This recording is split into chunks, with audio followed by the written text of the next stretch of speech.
Greetings and salutations, everybody. MG here. You can see the new studio, the new background right here. I'm Star Wars nerd, but it's not about that tonight. We have it's a very close friend of mine, a guy I've known for well over a decade. His name is AJ Amorelli. He's very special, dear friend to me. And he also, one of the things about AJ and why I have him on the show tonight is the fact that all these years that we've known each other, we've had a lot of in-depth discussions about a wide variety of topics. And I've grown to truly respect him in so many ways, and just how his mind formulates opinions and how he comes to his conclusions. He's a well-rounded individual. He's been through a lot in his life. He's always, come out on top. And I just totally respect him. And so I have him on. AJ, say hello to everybody. Let us all Hi, kind of know everybody. who you are, what you're doing here, what you want to talk about tonight. Sure. Okay. Well, like you said, my name already. Thanks for that. For those of you who are watching this that know me, obviously you know my name. And for those of you that don't know me and are watching this on YouTube, well, you guess you know my real name now. So that's cool. But so I am from the greater Boston area. I was working for a startup and a large Chicagoland company. Ended up purchasing that startup when I was just a kid, and that's what got me out here to the Chicagoland area. I have a degree in industrial engineering and a master's in engineering management.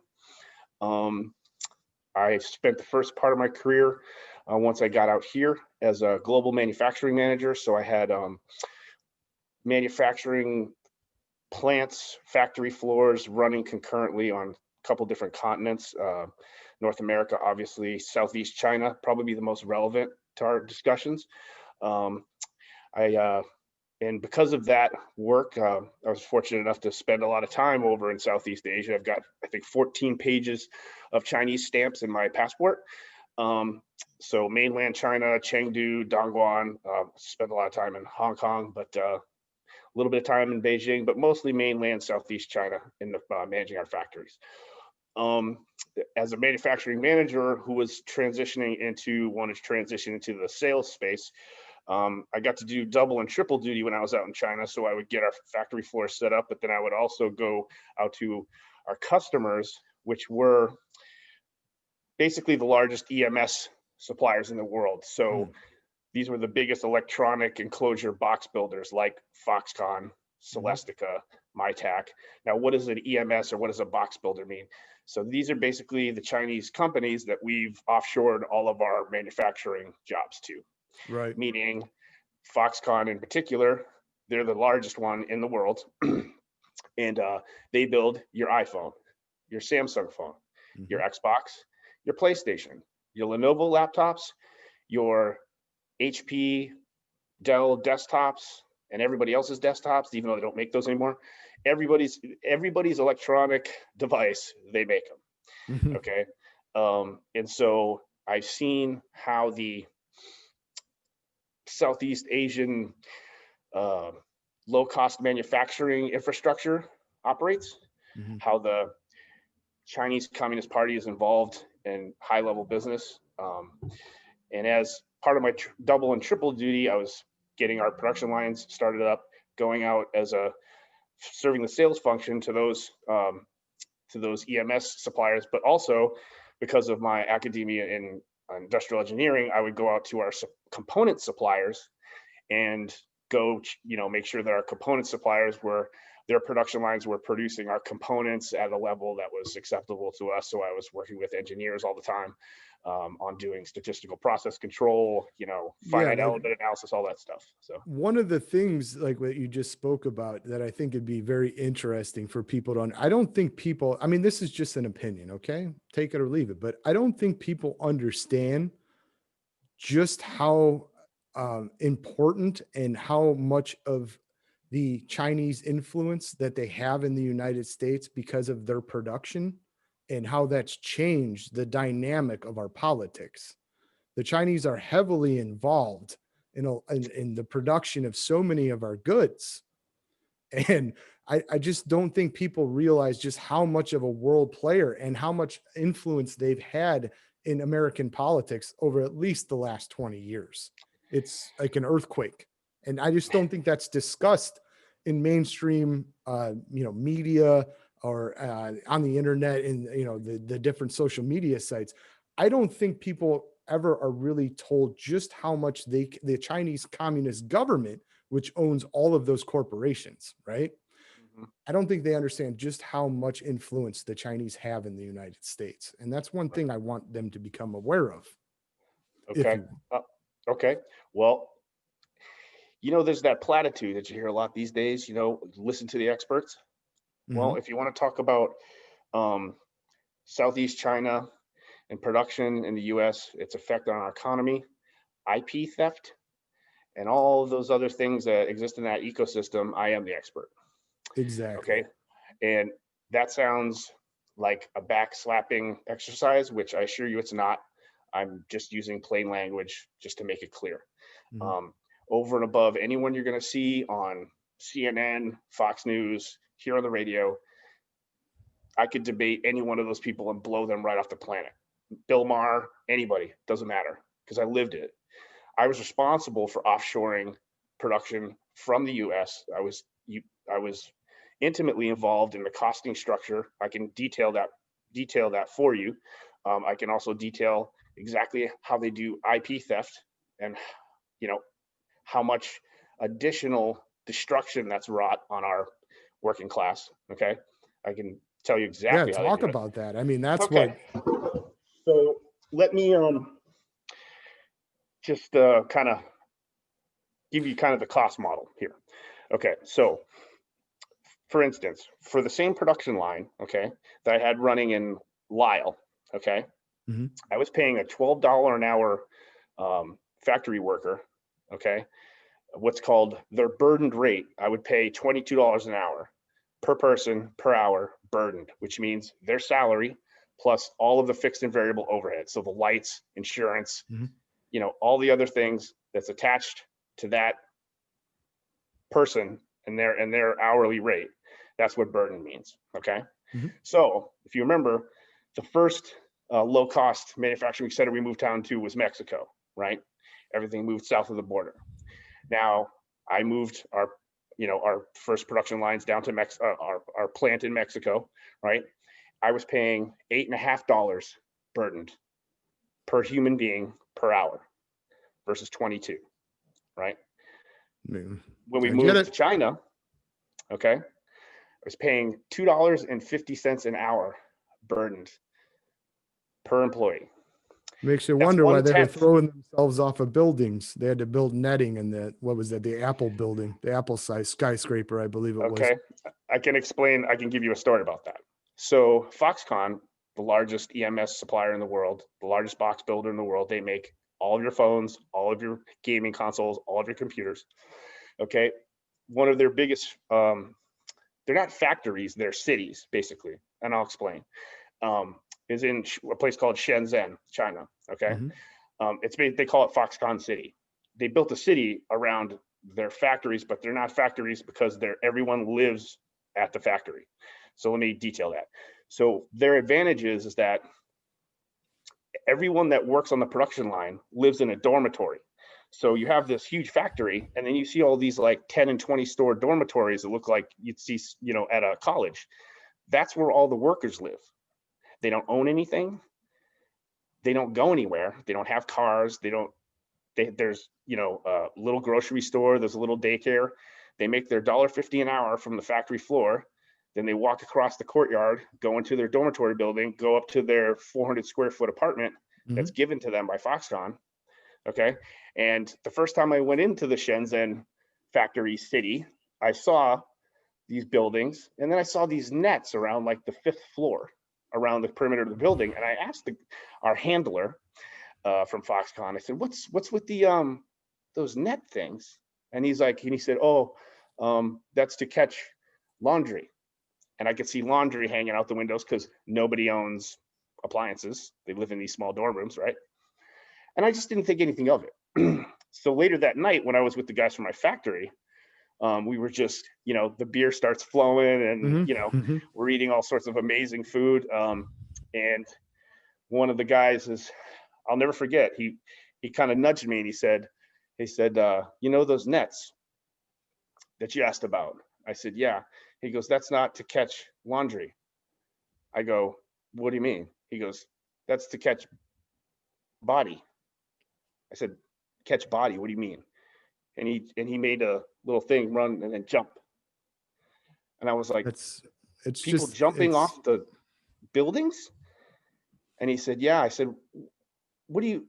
And then I started to all kind of fall into place. As a human being, right?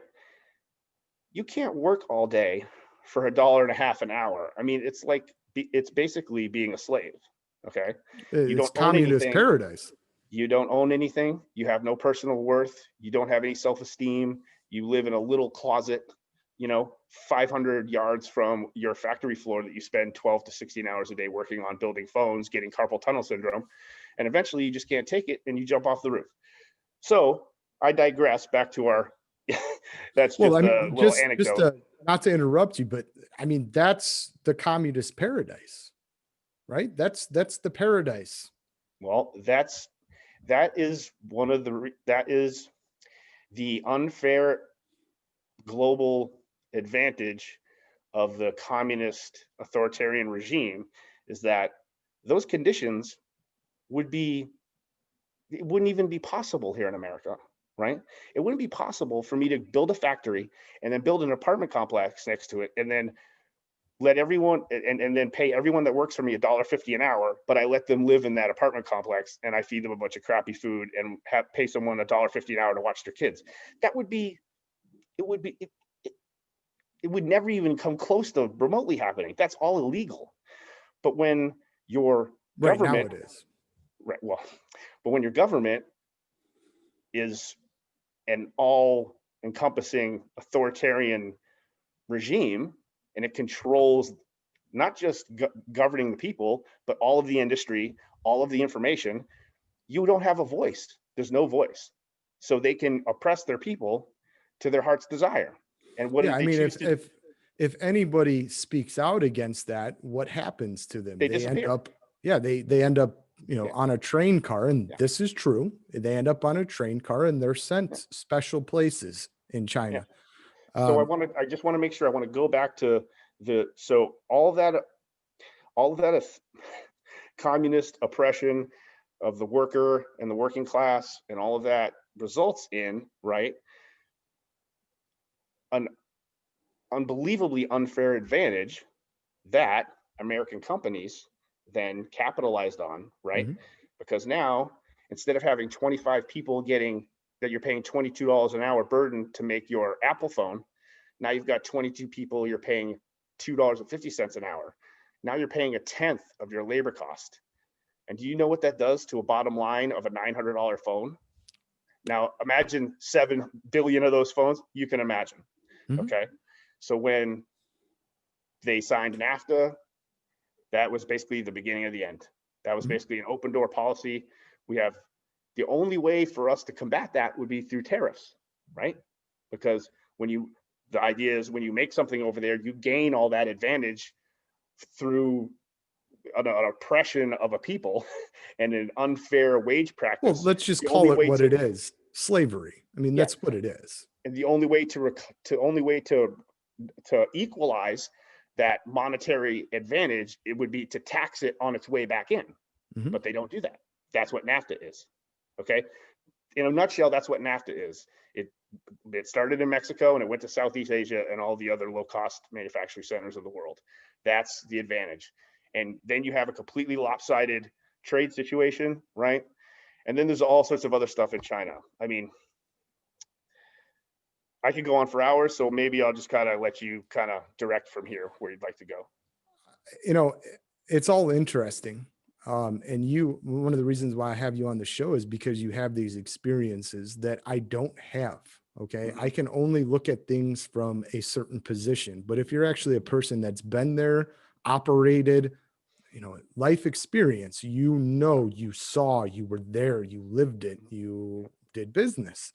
And kind of my angle on all this is things like now. I'm glad that you brought up NAFTA because, you know, that is one of the things that I kind of have been all over recently, and what it's done to the middle class in the United States. Mhm. So like a video I did a couple days ago talked about our grandparents and our great grandparents, those generations that were, the greatest savers in history. It was the greatest middle class in history, the most prosperous, the most healthy, that any nation on earth, including Rome, including England, post Magna Carta, all of that. It was the greatest middle class in history. And what NAFTA did was an upward mass march of wealth to the top of the pyramid. Yeah. The always the benefit they were pushing is, oh, cheaper goods, cheaper, cheaper, cheaper. But the problem is that yes, you're getting cheaper goods. You're getting your, like, in present day times, to reference this for people that aren't as old as us, the cheap shit you buy from Walmart, the plastic crap from China, it's not of a high quality. It's just cheap. And Yeah, and but our earnings, our ability to earn has digressed over that time because of all right. the jobs, the good paying jobs that we once had in this country are now gone. And the only people that this truly benefited was extremely wealthy people that ran these corporations that sent everything overseas. We didn't benefit from it. And I think you can look around right now and see that. Right. So let me then just try to kind of tie the China thing off with something else I wanted to kind of bring into the discussion, because it's relevant, is IP theft. So people hear this term IP theft and China is a threat, and it just kind of, it never gets explained, right? Like, what does that mean, IP theft? Well, I experienced it directly. So I'll try to be as I'll try to be as concise as I can. So, how does China do IP theft? I think people have the idea that when they say that, they mean people are hacking into computers and stealing designs or whatever. That's not how it works. Here's what happens. Okay. So, I had designed in a couple of critical components into a very, very well known electric box that teenagers love to use. Okay. They sell millions of them a month, and there's two major competitors in that field. I'm just going to say that because I have NDAs and all sorts of other stuff, so I can't really talk about stuff by name, but everyone knows what I'm talking about, I think. Okay, now Foxconn was going to be the builder of this device. Okay, so I designed in those two components at the OEM, which is the original equipment manager. So the designer of the box, okay, I designed those components in here in the US, okay, and then when they send it over to Foxconn to be built, all the prints go over and all the supplier information goes over to Foxconn, and then they order those components and assemble the box, okay, the device rather. So here's how IP theft happens. So if you are unlucky enough to show up on their radar screen when they do what's called a costed bill of material. Okay, so bill of material is basically an itemized list of all the components in an assembly. Okay, and what you do when you look at a costed bill of material is you rank them from most expensive to least expensive. Okay, descending order. So you can see what your most important component, most expensive component is, second most, down through the line. Mm-hmm. Okay, and then if you want to do a cost reduction analysis on that, you take that information, okay, and you basically view it through what's called the Pareto principle. So the 80% of the cost is going to be in the top 20% of the count. So let's say if there's 100 components, the top 20 components are going to be 80% of the total cost. And that's a standard methodology people use to say, okay, those are the components I need to cost reduce because you get the most bang for your buck, Mm-hmm. most return on your investment for going back and negotiating with your suppliers to reduce those components. Okay. Mm-hmm. So what Foxconn does and all these Chinese companies do is they take that and they use it for IP theft. And here's how they do it. So Foxconn says, okay, we're in production now for this electronic device. We're making millions of them. hundreds of thousands of them a month. We're selling millions of them all over the world. This is a multi-billion-dollar project. We want to make more profit. So we're going to look at a costed bill of material, and we're going to take the top 20% most expensive components that are 80% of our spend, right? And instead of cost reducing them, we're going to reverse engineer them, steal the designs, then we're going to create a business unit based around each one of those components or an external company. So ours was heat sinks, CPU and GPU coolers, okay? Critical component. They took our designs, reverse engineered them, create a thermal management, a Foxconn thermal management division, and then on the next Xbox model, all of a sudden we were locked out of the business because suddenly this Foxconn division can make our heat sinks exactly the same way we do, but they make them 30% cheaper. Mm-hmm. That's illegal. There's contracts, and that's what patents are for. That's what a patent's for. But guess what? They don't have patent law in China. AJ, give me 1 second. I've got a Boston Terrier that's nipping all over my heel right now. Okay. All right. Sorry about that. Okay. All right. So let me just say one thing about what you're saying right now. There was news recently about that. And it had nothing to do with the United States. It was Putin and Russia. So Russia sells the Chinese a bunch of military equipment, stealth jets, et cetera, et cetera. Putin was pissed because with their contracts, they were not supposed to reverse engineer the S-4000 missile system. No, I right. think it was the Su-22 jet, all those things. So Russia stopped the order. They had sent them some of the missile technology, and then in the middle of it just said, we're done because you're stealing our shit and you're breaking the rules. This was not agreed upon. So that's something that I was just I like military stuff, military history, and all the things that, in that realm.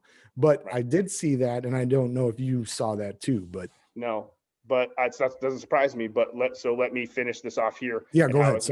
I was going to tie it back to how it affects our economy. So we talked about all of the manufacturing jobs that we ship overseas, right? That's the initial visible effect, right, of vanishing. Lower to middle class, right?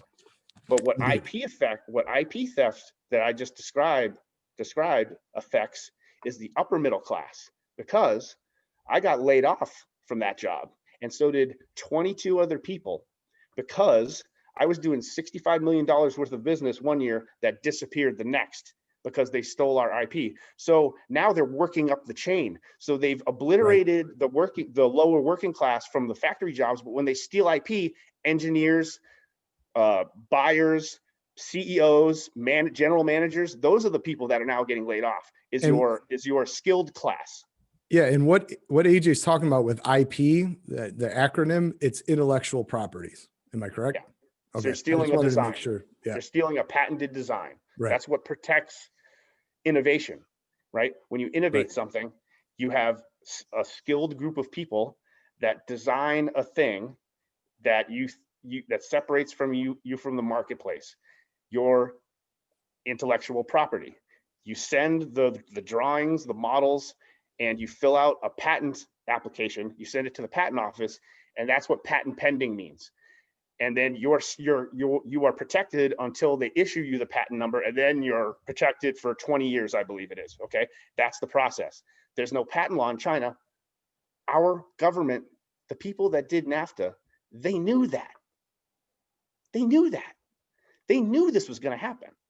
Okay, and so when we're talking about, how do you know that they knew that? Would be my question. Well, because when you start looking into that type of thing, one of the first things you would notice, one of the first things a business person would say, right, is, okay, so you're saying to me that we are going to send designs over to another country that's a communist country, and they're going to build stuff for us. How do we know they're not going to steal our designs? That's the first thing an engineering manager or a general manager of a business unit would say, right? And the answer would be patents. It's patented. You put it in the contract, the patent number's put in the contract, the patent is in the contract, right? And then someone would go, okay, so we're going to go talk to the Chinese government and see how they do patents, and we're going to get that all squared away. We're going to all get our, our I's dotted, our T's crossed on maybe some differences in the patent law and make sure they mesh together so nobody loses their IP. Mm-hmm. And then they would go, and China would go, yeah, we don't have patent law. And you would go, excuse me? So we have no protection for our designs, and we're just sending them over to you to build so you can just tear them apart, reverse engineer them, and make them on your own? No, there's no way we're doing that. Musk. Look what they did to Musk. There's no way we're doing that. Yeah, there's no way any person who had a business of any kind that designed things and built things would have said, there's no way we're doing that with China unless they agree contractually under law to our IP rules, our IP protection rules, or patent law, which they do not have. That would have been the first, there would have been one nail that was needed for a coffin, and that would have been the one nail, and it would have been found out immediately. I know they knew that. There's no way they didn't know that. So, well, it had to have crossed their minds. No, it would have shown up. There's no way. As a business person, when you're doing your due diligence to do business across an ocean with somebody that you're giving designs to, that's the first thing you're going to address is patent protection, because they're way over there. They've got our 3D models. They've got our prints. They could just have someone make all these components and sell stuff out the back door. How do we protect ourselves? Patent law. China doesn't have patent law. Okay, we're going to Mexico. that would be the answer. You know what I mean? No, I got you. I just wanted you to, answer that question. So maybe other people had been like, well, how do you know, Yeah. And so they did it.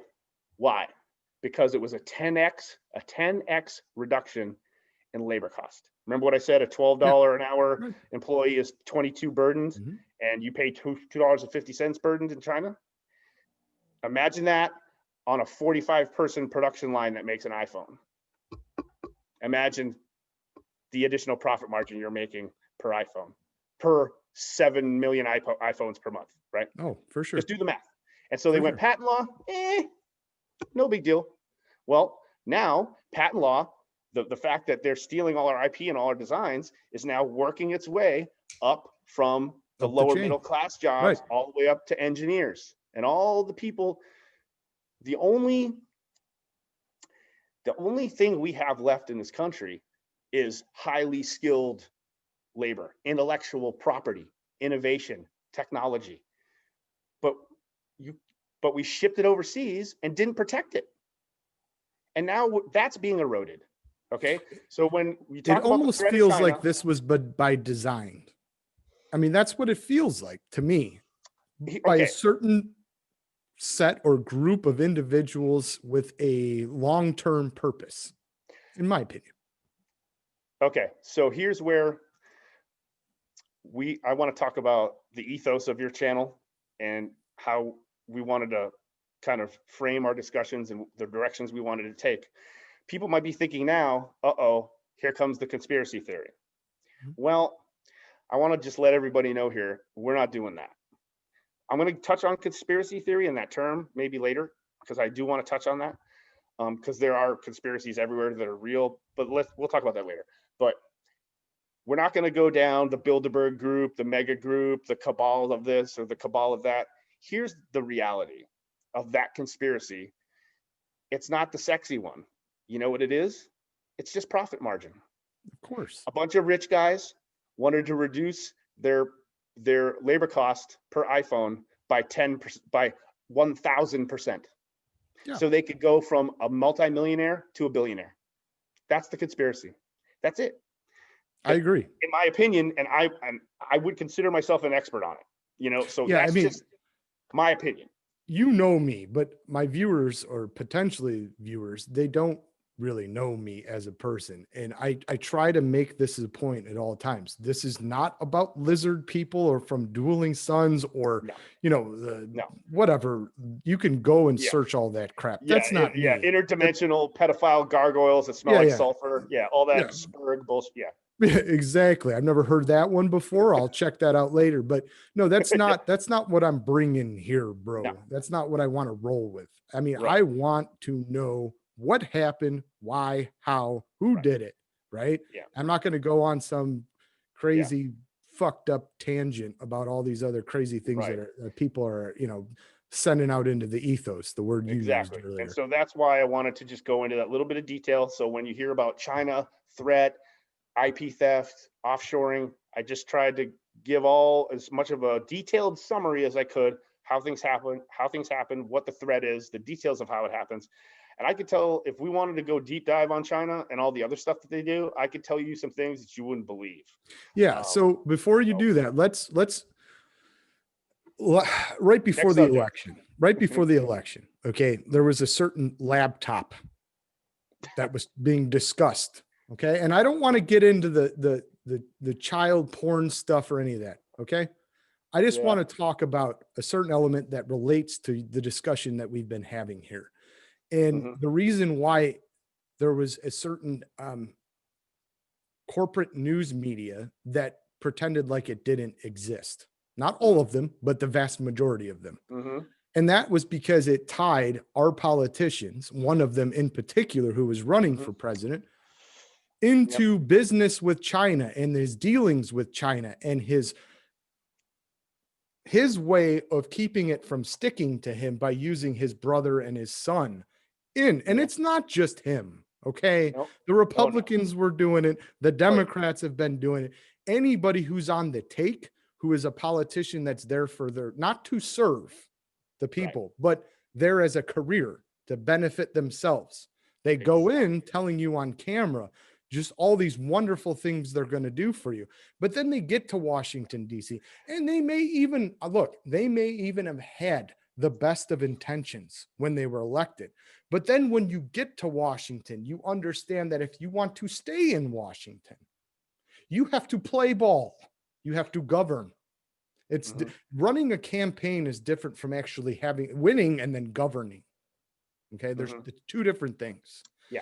And a lot of these politicians that represent us, supposedly the middle class, the lower classes, all the people in the country, for the most part, the vast majority of Americans, when they get there, they have to govern. And in order to stay there, like I was talking about earlier, they actually have to play ball with these corporations and they have to do business with other countries. And a lot of, like I said, it wasn't just Biden. There's a lot of people that were doing this, but he was in business with China. It was pay for play. And if you want to talk about that and give your, comprehension of those events and those facts that came out, by all means, go ahead. Well, I feel like I'd be kind of painting outside the lines of what we've been trying to do, is try to talk about provable, factual things. So let me use this.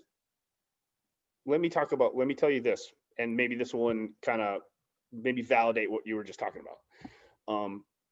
So when doing business in China, so I was just a kid, right? Technically.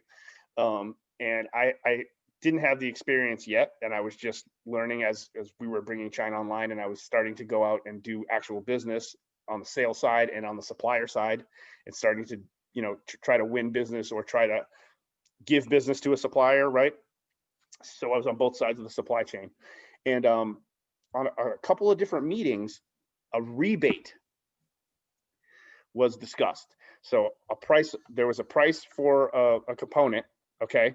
And if there was a significant amount of business at play, like hundreds of thousands or millions of pieces of this component, and it was going to be a big spend, okay? The supplier, or if I was going to be a supplier, there would be what's called the price of the component would be agreed upon at the level of business that we're discussing. So 5 million pieces a month for 18 months at $5 a part. That's the contract. That's what it is. But then there's a rebate openly discussed. Okay. And I watched this rebate discussion happen. It's going to be, 0.65%, blah, blah, blah, whatever. It's not in the contract. Well, we were out to dinner that night, and one of the guys from our factory handed a bag of like 32 million Chinese yuan to They to got the dragon on the currency to and the to wand. yeah to one of the guys, which was from um, from possibly one of our customers, right? And that was the rebate. It's Gotcha. basically a bribe Mhm. that's discussed openly. Okay, so you agree for you to win a piece of business, you not only have to agree to a price, but you have to agree to the best rebate, the best bribe.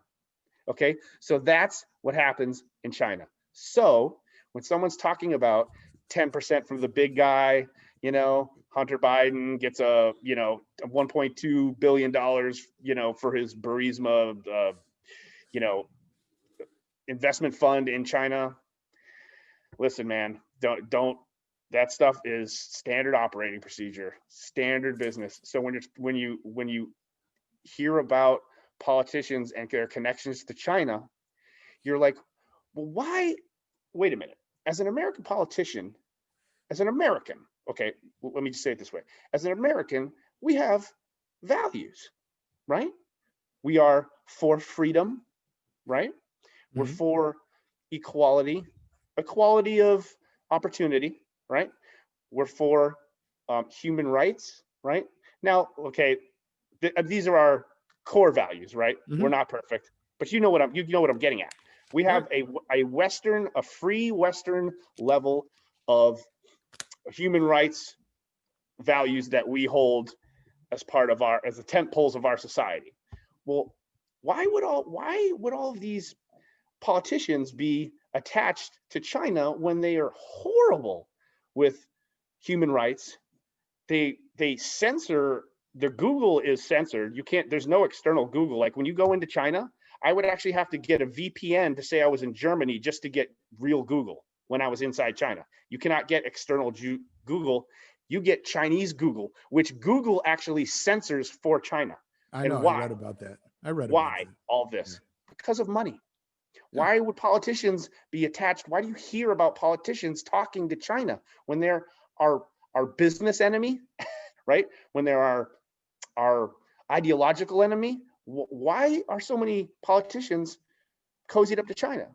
Because the rebate, because of the bag of money. It's open. It happens. You can walk down. You can go. You can Google this. You can go to walk down the street and see an Apple store in China, in Chengdu, Dongguan, any of those huge factory cities. An Apple store, 100% counterfeit. But it's an Apple store to the millimeter. The Apple logo, the Genius bar, everything in it. Every phone is fake. Every piece of software is pirated. It's a fake Apple store that unless you were literally Steve Jobs, you wouldn't know it wasn't an Apple store. And they're all over the place. That's what this place is. Okay. And when people then you start to talk about these things, then they start throwing these words they just learned on CNN, like over the past 3 years, like xenophobe. It's like, man, come on. You don't even know what that word means, man. You just learned that word from Anderson Cooper like last year. Just shut up.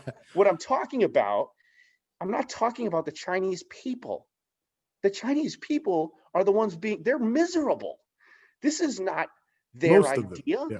This is not what they want. The Chinese people don't want to steal your ideas and steal your jobs and steal all this stuff and have counterfeit stores all over. That's not their idea.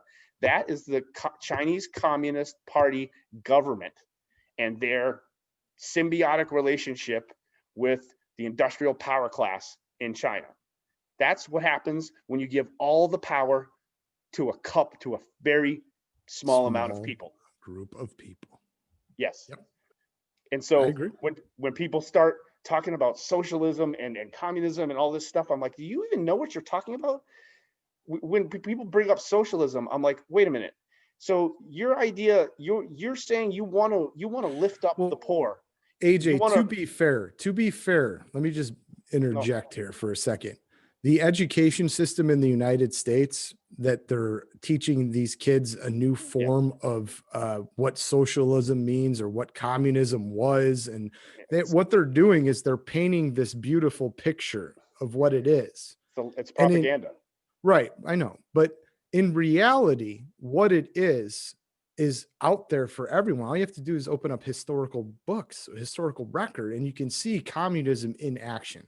Okay. Huh.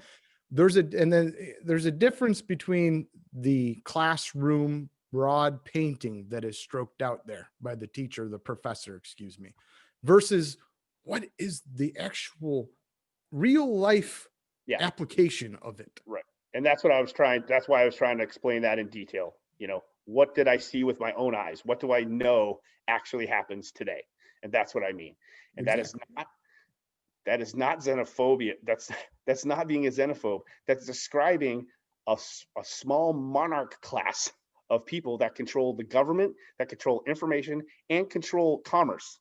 And when you give people that much power, this is what you end up with. So that's all I got to say about that. Yeah, I mean, I totally 100% agree with you on that, man. So, I mean, next subject. yeah,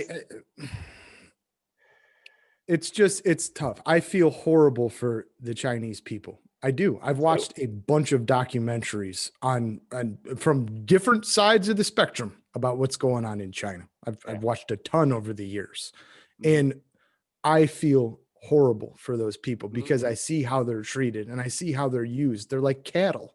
They're like cattle to be, to be prodded around with an electric prod. You want this done. You want this change in the culture. You want this change in the society. I mean, you can go back to Mao Zedong's Great Leap Forward, right? Right. They were going to industrialize. What happened was even though China and Russia were both communist, the USSR back in the time, they were not getting along. They had a bunch of military skirmishes. They felt that the Russians were mistreating them and thought them that like they were like the little kid brother, and they were being treated totally irresponsibly by the Russian Politburo. And Mao said, "Hey, we're industrializing. We're getting off the farms. We're done with the peasantry. We're going to be a manufacturing power. We're going to be a world power. We want recognition." The problem is he tried to institute it so quickly and so fast that all these people left the farms. They weren't producing food anymore. They were being pumped into these new factories that were built, et cetera, et cetera. And what happened? They all starved. Starved to death. Okay? Yeah. So there's all kinds of terrible stories about communism in history. Okay. But this one wasn't by the hail of bullets that all these people died. They literally died because they couldn't eat. Millions and millions and millions and millions of people died from starvation. There was no food. They didn't think about this before they did it. And after it was done, it was like, oh, shit, we kind of screwed up, but we'll never admit it publicly, and we'll just keep going forward. They don't admit their mistakes, and the people don't get a chance to voice their opinions. America, we are blessed in a lot of ways, and that's going to segue into the next subject line. But we have speech. A lot of people are upset about the freedoms and the liberties that have been being taken away slowly but surely over the decades that pass. But the one thing we've still had up until recently is speech, the ability to dissent. Okay, whatever your dissent may be, okay, you get to dissent and you get to talk about the government and the policies that are in place and all the economics that come into that whole equation. And you get to dissent about whatever it is, and you get to influence the people around you with your ideas and your thoughts. That doesn't happen in a communist country.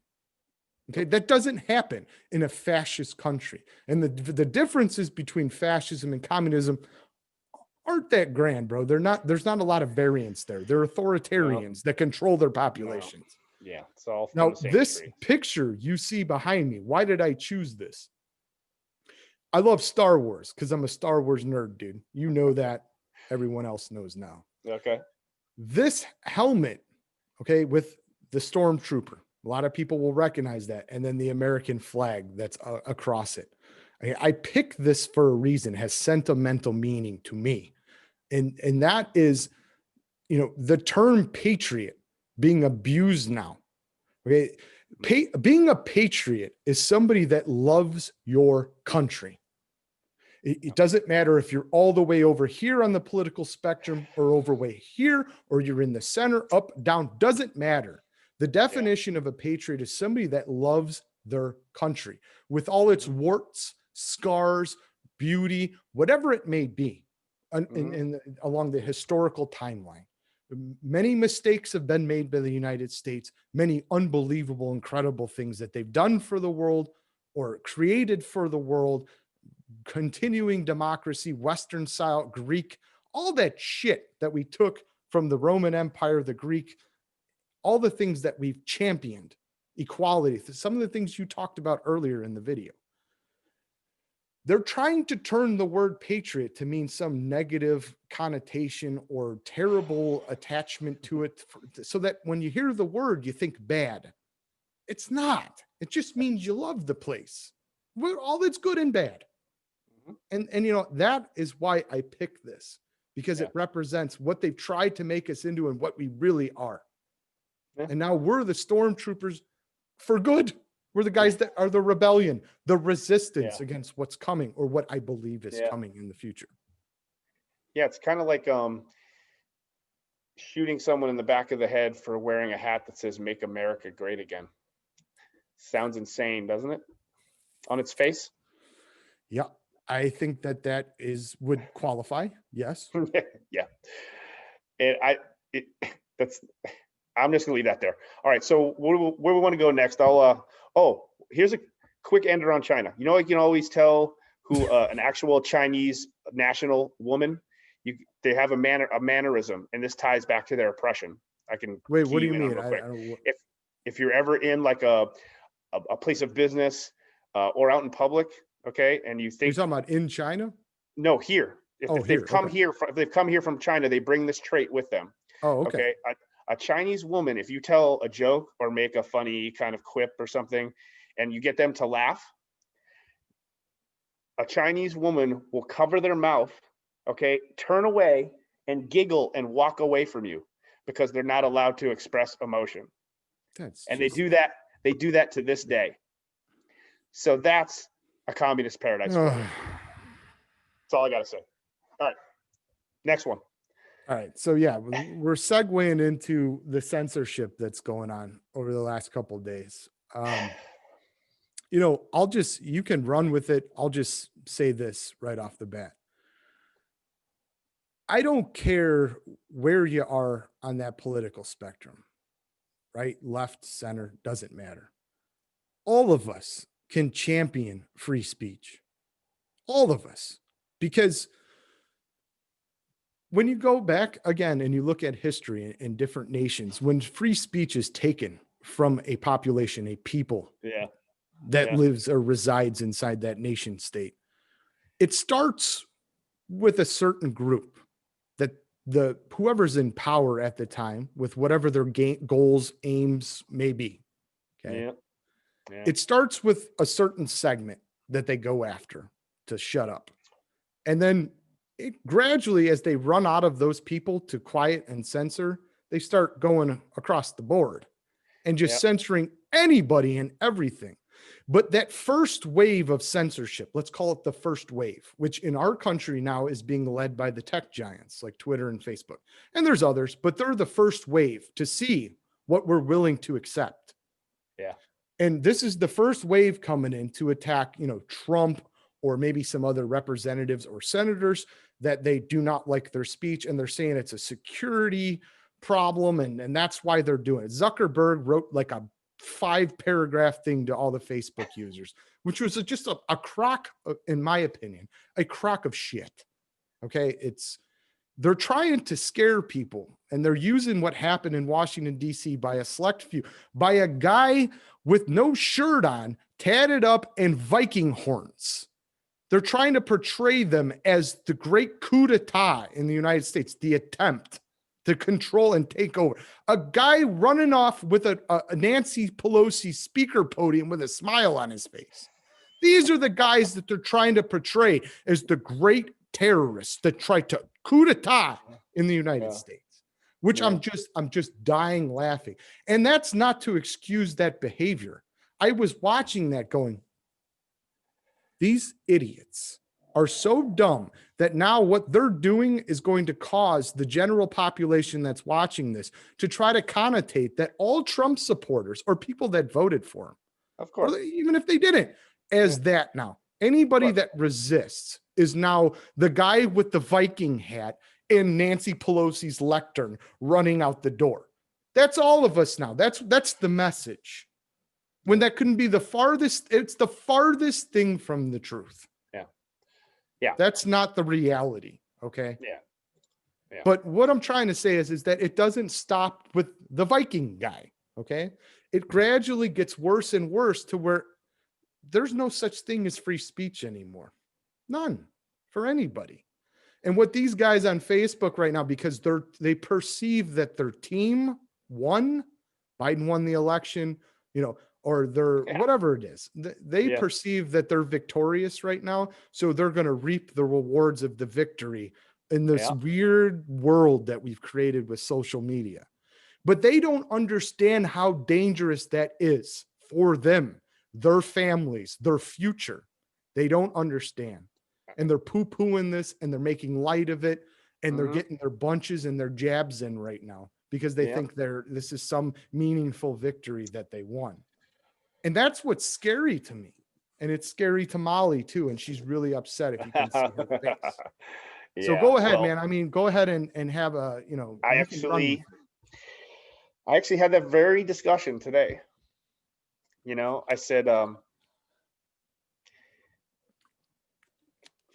it seems like there's a lot of people advocating for some very dangerous stuff because they think their team won. You think? So that's your ego, robbing you of your critical thinking skills. Exactly. Okay. Because right now we have, so not 90%, it's either 90 or 92% of adults polled get their news from Facebook, Instagram, and Twitter, as far as online news. And online news is becoming, I think, like 62% of total news distributed. Okay. So now you're talking about a little goofball code thief that stole a software that was originally meant to rate chicks in college. And talking about Zuckerberg, And you got this little asshole proselytizing about what's right, and this guy's got the keys to our flow of information, and you're okay with that. That's what losing your critical thinking skills looks like. And one of the things that they're defending this with is they're saying it's a private company, which I understand. It is a private company, totally, 100%. But they also are given protections by law, by Congress, so that they wouldn't ever be litigated, sued for anything. They gave them publisher status. Right. Okay. And I don't want to get into all that, but just you can do that on your own, anybody who's watching. But they gave them publisher status so that basically they're not producing information. All they're doing is sending it out. It's a platform for you to view all these different people that are the authors, quote unquote. Okay. If it's a private company, cool. I get it. But you don't get that protection anymore then, because you're no longer a publisher. If you're out censoring information and doing all those things that an author would do to stop the flow of information, you're no longer a publisher. Right. Okay. And those protections need to be removed. So in case you violate someone's civil rights, you can be sued. Right. And be responsible for your actions as a company, like everybody else is. Right. That whole response is a really disappointing, disingenuous shield of bullshit. Amen and a woman. Amen and a woman that people are hiding behind because they think their team won. Exactly. I'm going to say it again. Okay. As a free Western, let's just call American. Okay. Let's get real specific. Okay. In this country, this is what you need to always remember. Whenever you relinquish a liberty, Mhm. you never get it Get back. it back. Ever. Ever. Ever. It's gone. Okay. So in your glory and in all of your ticker tape parades that you're having for yourself right now, and you're letting like 3 goofballs in Silicon Valley start censoring people. You're allowing that precedent to happen. You're allowing it all to go kind of behind you as you're like, woo, middle fingers up, baby, woo. Meanwhile, they're taking the Constitution out the back door. Okay, I don't want to hear about the free market. I don't want to hear about the private company. Here's what that all goes out the window because these people, they lucked into this. They did not design the software for this. Facebook was supposed to be a rating system for girls in college. These people lucked into this. That Okay, was the and now, Winklevoss brothers, right? yeah, and If I, now, yeah. sorry, and now they are the town square. They lucked into this. They didn't plan this. Instagram was supposed to be a picture, an image review software. They lucked into this. Okay, so your private company protection is off the table now because Done. you are managing, you are the valve, you are becoming the valve for the flow of information. You are no longer just some altruistic goofball Silicon Valley startup that just like, well, I don't know, that guy said something I don't like, so I turned his account off, whatever. No, everyone is getting their information from you. You didn't intend for that to happen, but boy, you're sure reaping the benefits of it, and you need to be managed as such. Okay? That's the end of that. I think a lot of people get it, but I think there's a lot of people that don't get it, just how much power that they now wield. You know how much control and power is wielded by that guy that looked like a homeless guy in Congress, Jack Dorsey from Twitter. He looked like a homeless guy when he appeared before. I was like, that's the dude that owned Twitter. I saw him on Rogan's show before, and he looked better then than how he did when he went in front. But whatever, looks are deceiving. I don't want to go down that road. But and him and Zuckerberg, okay, I don't think people understand just how much power and control they have over the processing of information and the spread of it. And that is more powerful in a lot of cases, depending on how you look at it, than tanks, planes, space technology, all that shit, because they have the power to control the mind. Look, here's what this country is based on. And the First Amendment is our freedom of speech is what allows this country to run the way it does. Okay. Exactly. And here's the deal. You want to talk about calling to violence or dog whistles or all these other stupid concepts that you just learned about the past 3 years, right? Okay. No, here's how this works. Okay. This is how the universe works. In the universe of human communication. You know how you combat bad speech? With good speech. You think a bunch of people have bad ideas? Confront them on their ideas, debate their ideas in public, in the public square, in the public market of ideas, okay? And deconstruct their ideas and show everybody how wrong they are. That's how free Western communication works. That's a good point. That's a good point. Let me just make one comment in regards to that. The object is to influence people. There's a major difference between your ability with your mind and your conceptual thought and cognitive thought to influence the people around you to what you believe, at least introduce them to and give them truth, wisdom, whatever it may be. There's a difference between that and authoritarians who don't give a shit about influencing you. They just want you to do what you are told. That's the difference between me and what I'm trying to do on my channel, which is, hey, I'm the guy sitting here in the middle of a battlefield right now, waving a flag, an American flag, going, guys, stop. Please stop. Please stop fighting each other. You're supposed to be allies in this. Yeah. Forget about Trump. Forget about Biden. Forget about Republicans and Democrats. Please, for 1 minute while you're watching me right now, forget about them and just listen to this. We're supposed to be allies as Americans, as citizens. We're supposed to be unifying middle class, lower class, whatever it may be. We're supposed to be banding and bonding together as a people, even with our disagreements, but to find things that we can all agree on, like economics, for instance, things that we can champion together. Okay. I don't want the crazy fringe people on either side. I don't, they're lost cause. They're done. Most of them. I want people that are starting to go this way or this way, and they're starting to be influenced to come to the psycho land on both sides. Come back, please. Come back. Yeah. We need you. We need your help. We all have to be together, or we're Yes. never going to win. Yeah. When you conquer a nation, you can go to Sun Tzu. There's all kinds of guys and generals in military history that talk about this. You must divide a people in order to conquer them.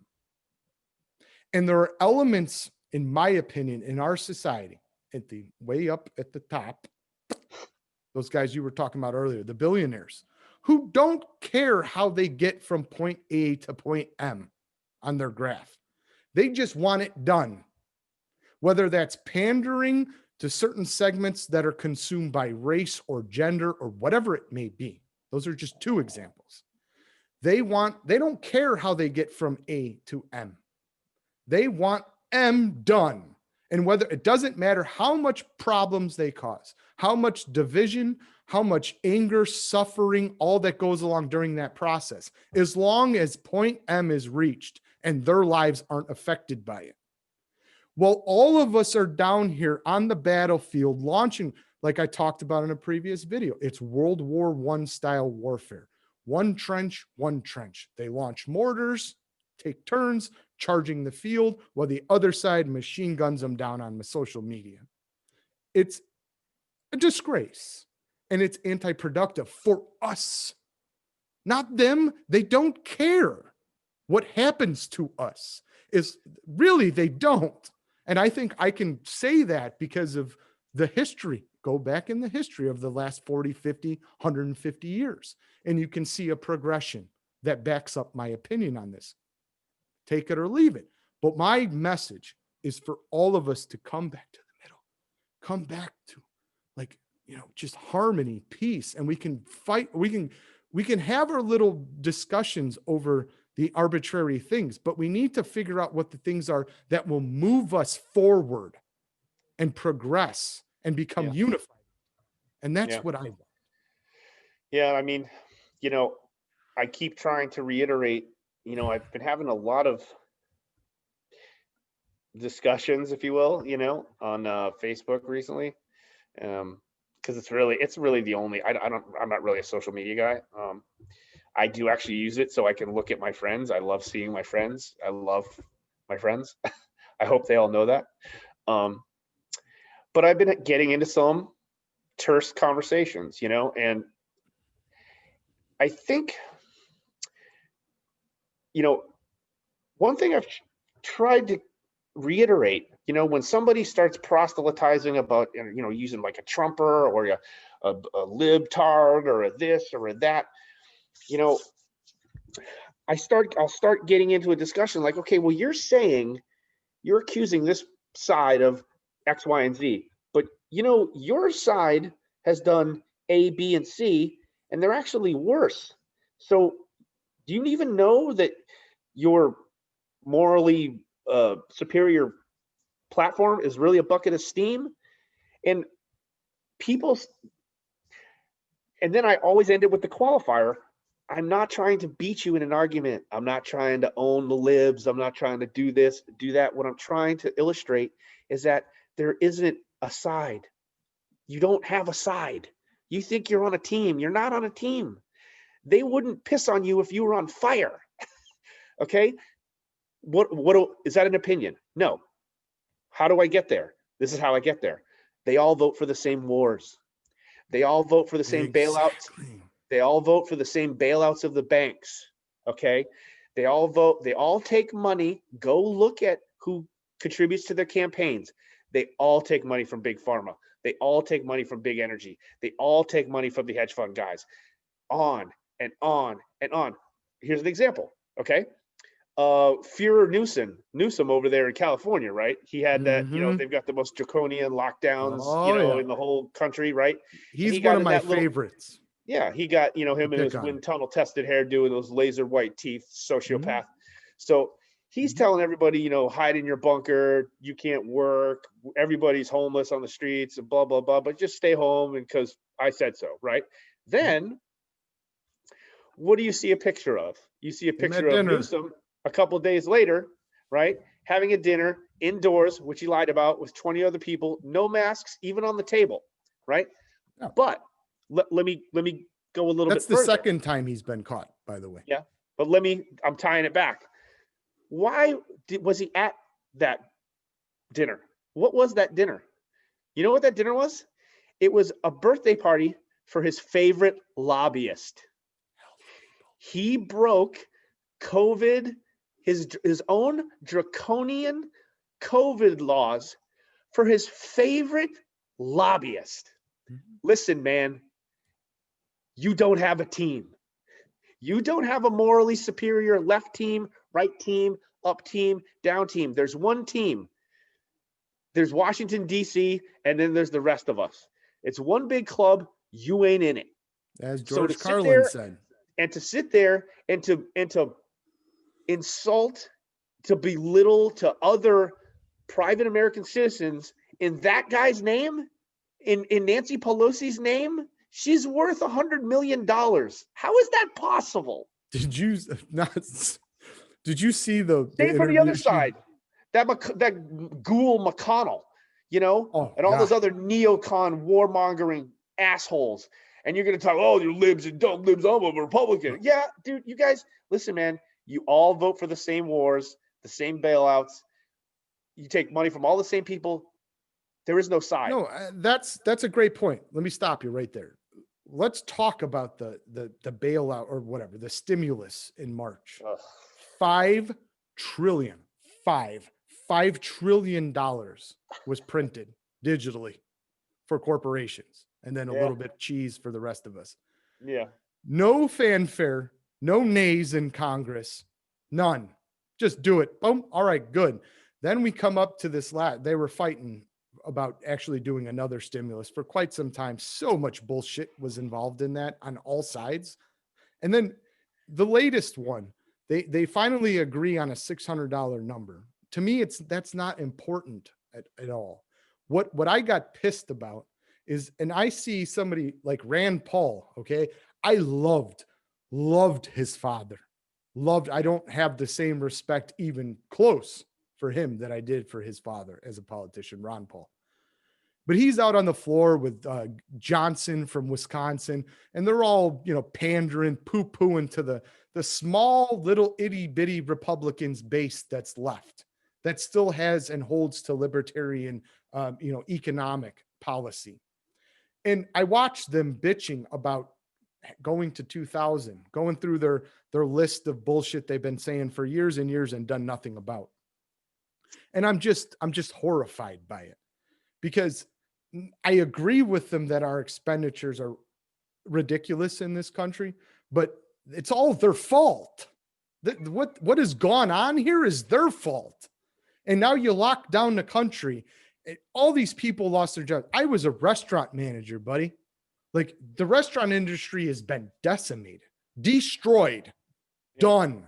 The only things that survived had drive-throughs like McDonald's, Burger King, blah, blah, blah. Our industry, all the bartenders, all the waitresses, all the managers, all these people lost their livelihoods.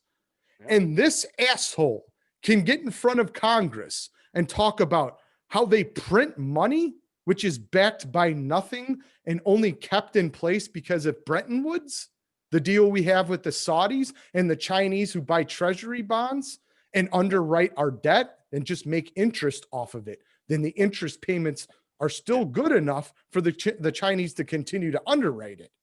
And they're going to pander and bullshit us, get up there with their 5 minutes for their little ass base that remains in the Republican Party. Those people that have been voting Republican, they voted for Trump. They voted for not just for him, but for the populist message, the nationalist message. Yes. Not for the golf club crony bullshit that Republicans got by with all those years and those decades. Look at the candidates when Trump went against Cruz and Rubio. They were a joke, just like the Democratic list this last time was, except for Tulsi Gabbard. I will say that. Yes. Except for Tulsi. Yep. The rest of them were garbage. They didn't vote. They're not voting for Mitch McConnell. The American people don't believe in him or his message or Paul Ryan before him. They can't stand him. You're not getting the votes, bud. And those people that won in this election, the Republicans, the ones that won were because of Trump and the support they got from him. Yeah. And it's not because I don't love Trump. Dude, me and you have talked about this in the past. There are times when he's tweeted where I'm just like, oh, just stop. Please, God, don't talk anymore. Right. But I voted for him to be president, not my arbiter of morality on social media. Like, I really don't care. Precisely. You know what I mean? So I voted for Trump because of his economic meshes and his hard stance on China. To me, and I've been alive for 40 years. Okay. I believe the first time I was able to vote was Bush's and Gore was my first when I was of age. And I have never seen a candidate before with so much support. I've seen other candidates I've liked better than Trump, but had so much support where you could actually get elected, who actually held a message that I believed in. And it wasn't any of the other stuff. For me, it was the economics and China. That was the thing that caught me. And I saw all the other ugly things about him I didn't like, but that was the first time that I saw something where I could go, all people can benefit from this if he actually does this. Yeah. And that's why that's why I supported him. It wasn't for all the other bullshit, calling women pigs and all that stuff. That wasn't it. But I know I voted previously before Trump for a bunch of different candidates, and I saw who got elected, whether it was the one I voted for or not, which it wasn't. But I saw what they've done from Obama all the way to George W. W. Bush. I've seen it all. And none of them did anything that was beneficial to the middle class or the lower classes. Right. That's why. So that $5.1 trillion was the largest upward transfer of wealth in the history of our country, right? Yes. And then here's, I'm gonna tie it back to the sides again. The sides, this whole nonsense of a two-party system. If somebody was even silly enough to paint that as a Republican, who's a Republican? Okay, so what was previously? What was the largest upward transfer of wealth before this? Wall Street. The $3.1 trillion that Obama gave to the bankers. Like the third, it's 3 days later after he took office. Your side did it too. So stop with the sides. Yeah. They all do the same shit. Okay, they're not on your side. You don't have a side. Okay. But I will tell you this, buddy. If Twitter or Facebook would have tried to censor Obama during that period, I would have been up in arms about it. I would have been pissed that my president, who I didn't vote for and did not like, I agree he was an amazing public speaker and he ran an unbelievable campaign the first time around. I give him that credit, but my admiration for him at that point stops. Right.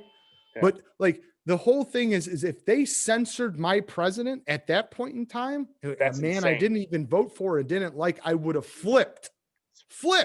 It's patently insane. So,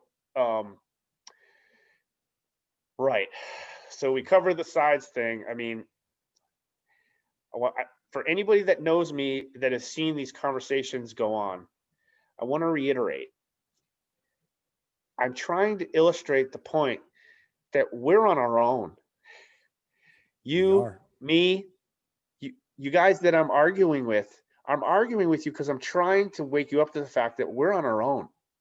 Me and you and all the folks that have blocked me or muted me or called me names. Look, man, I think I said this today. I'm not gonna lie, it's heartbreaking, It is. because these people know me. There's nothing right wing about me. You know, you know that I don't say anything unless I do a tremendous amount of due diligence at arriving at a conclusion. Okay, I mean, and it's like this is the poison of political tribalism. It makes you forget who your friends are. It makes you forget who your team is. Your team is is your private American citizen, your neighbors, your friends, your family. Can you believe that there's family members not talking to other family members because of some jerk off in Washington? Can Is I it the same believe as it? their jerk Yes. off? I've said it a million times. That's not look, if you're not talking to somebody because of who they voted for, right? That's not a them problem. That's a you problem. That makes you a bad person. People behind a keyboard are a lot, they act differently than they do when you're in person with somebody. The lack of respect, the lack of decency, Yeah, we can get yeah. the lack of language, like proper language, appropriate language that you would use, like all of that is gone when you're sitting behind a Yeah. keyboard. Well, it's the Not all, anonymity of it all. some people are a lot better than others about not doing that, but Yeah. like I just like what you referenced, when I go and look at Facebook now, like dude, I'm sad. Like I just go down my news feed and I'm just like, oh my god, dude, like Yeah. how has it come to this? And a lot of it is just like, it's people that I know and I know they're smart, right? It's not, if it was just some dumb guy that, all right, you can kind Right. of You wouldn't care. pass over that and you're like, but it's smart people that I've had conversations with for years and years and had friendships with, and I see how they act towards each other, and it just makes me sick. Yeah. It does. It makes me sad.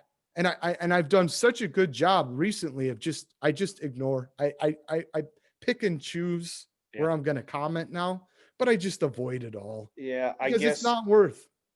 Yeah. It's not worth it.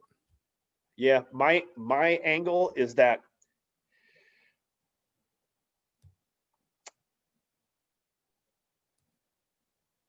I'm really it's really affected me what I feel is being done to us. Yeah, You know what I mean?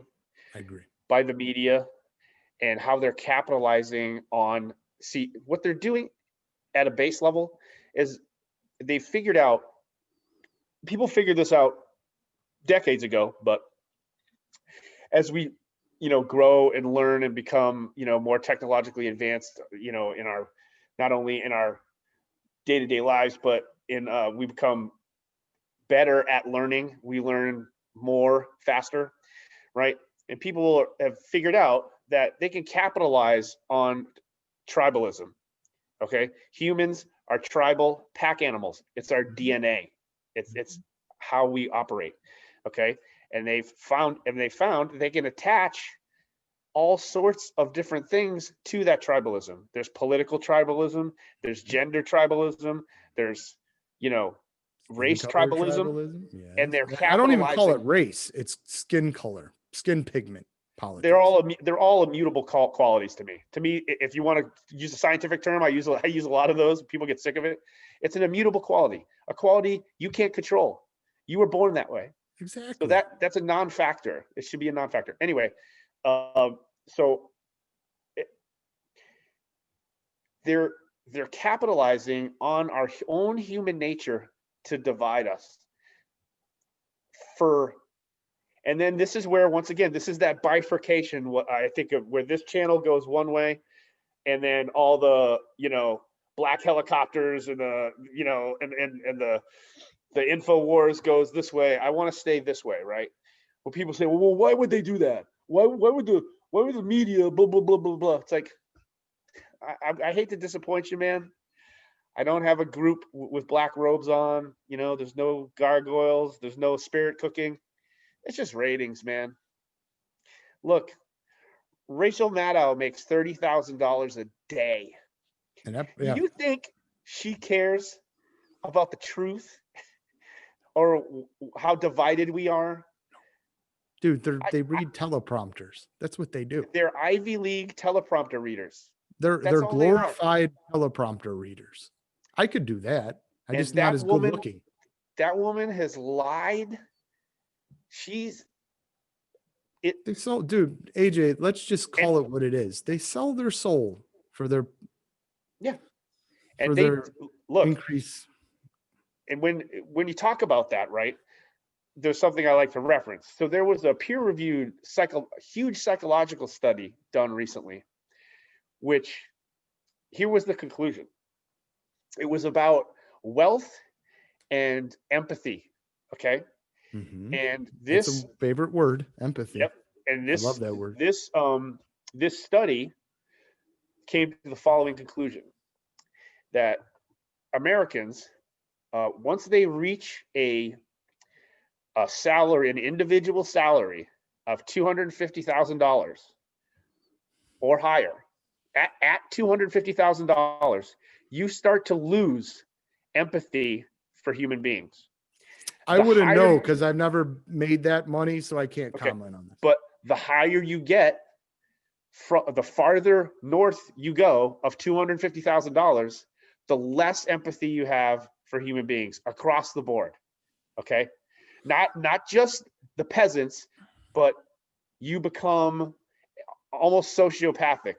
Okay, and this is, once again, people say listen to the experts. Okay, that's how I inform myself, is the experts. Okay, this is a peer-reviewed, I think it's a Princeton study with over 20 years, thousands of subjects, and it proves conclusively that 250 grand, once you get above that, you start looking at other human beings differently. They become just objects, and then the farther north you get, the less and less important other people become. What's the name of this study?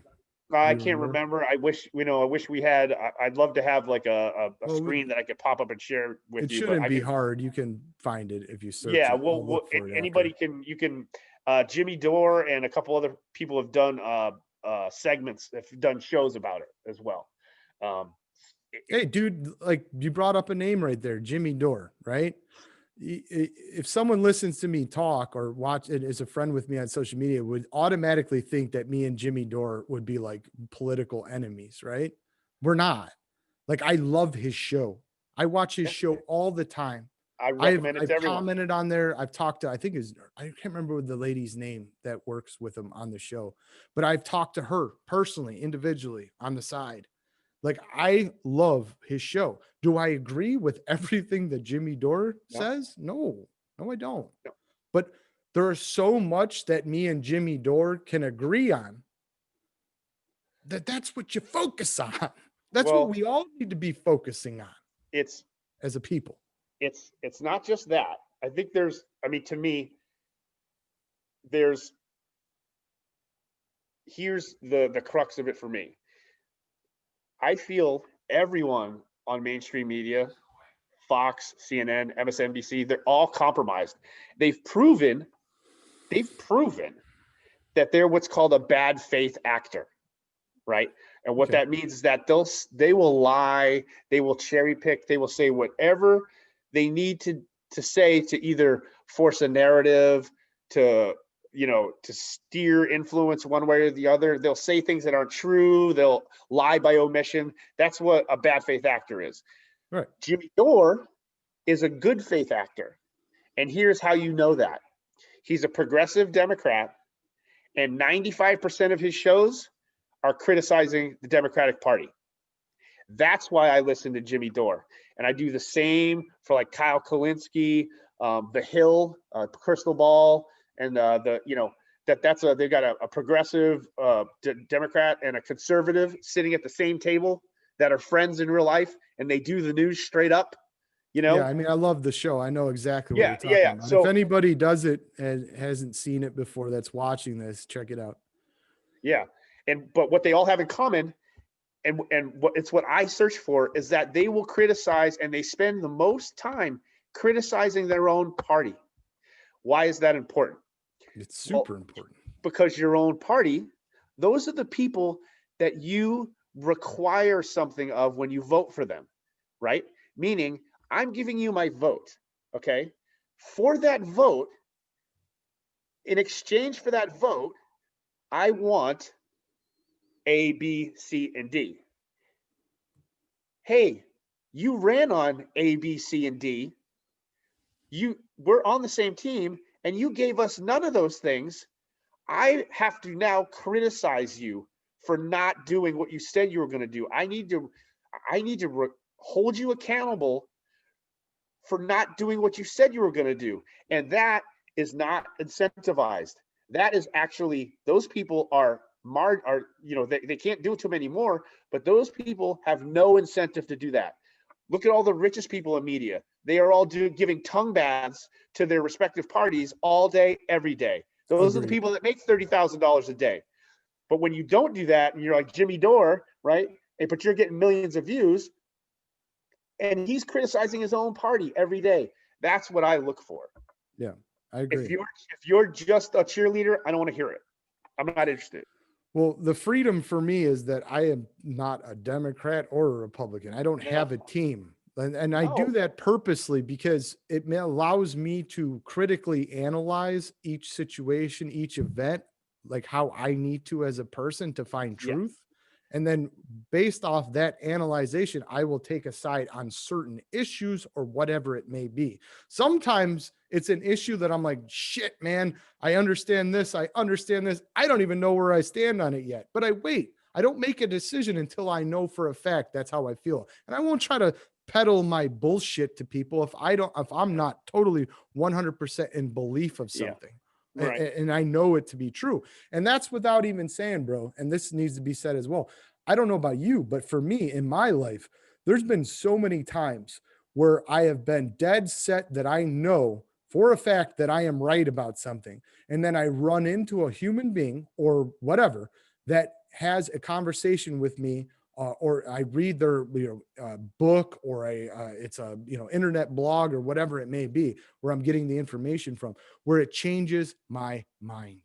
And those are the best times because you realize that there's other angles. And sometimes we become so self-absorbed and so self-centered and so right. And we know to our core what the truth is. And then you read somebody who has a different perspective and you go, that's well thought out, well expressed in a way that is consonant to you. And then you read it and you're just like, damn, bro. I mean, that was awesome. You changed my mind.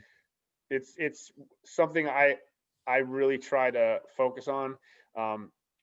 Joe Rogan says it a lot. He articulates it this way. He says, don't be married to your ideas. Exactly.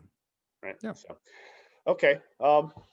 Well, yeah, I think that's it, man. We've been going for a while. I know I got 2 Boston Terriers that need attention right now, and they're getting a little pissed off. So we got to cut it short. But hey, dude, I just wanted to tell you, thank you so much, buddy, for coming on. I really enjoyed this. I think that the people that are going to watch this on my channel are going to enjoy it.